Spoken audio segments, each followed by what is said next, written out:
Newton versus the walk-ins. Maybe I will start reading now.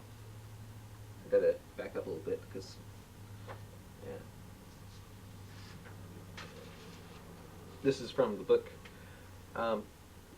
Newton's Tribulation,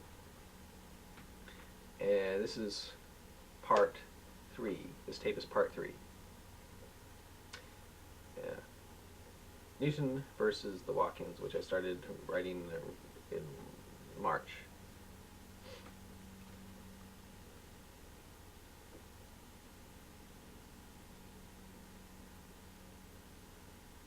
Okay.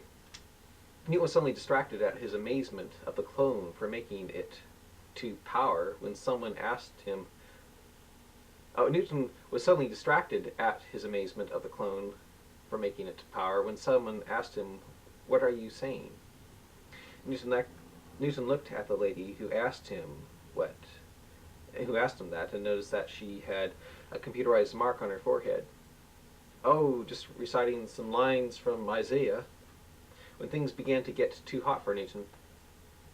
He left and flew off toward the border of Mexico, where his refugee friends were. As Newton flew to the area, trying to conserve his energy,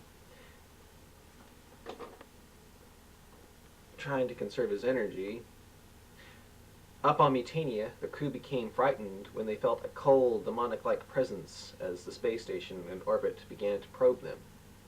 "Put on shields," demanded Mason. When the probe began to probe the ship with such extreme intensity... put on shields, demanded Newton. The probe began to probe the ship with such extreme intensity that the ship was actually shaking. "Take us out of here," Mason said again.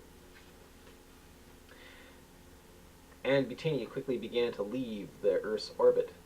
As it did, Sheena shouted out, "I sure wish Newton would come back and order us out of this stupid universe. This place is creepy." "Why do you think they are scanning us?" asked Doug. "Probably to find out about our weaknesses," said Storm. "The probe seemed to be studying our weapons system. And probably sizing us up to see if we are a threat to the master computer system," said Mason. And down in the cave, Newton was talking with his hiding friends.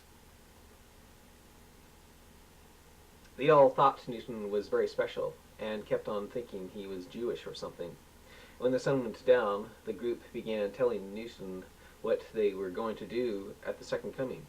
The family that Newton saved had their little girl sing a song to Newton that they were going to have her sing to Jesus. Newton laughed, and as she sang it, the little girl was very good and seemed to be a realistic Betty Boop type girl. "That's really a nice catchy song," Newton said to the girl. "I think if I were God, I'd enjoy it too. It's so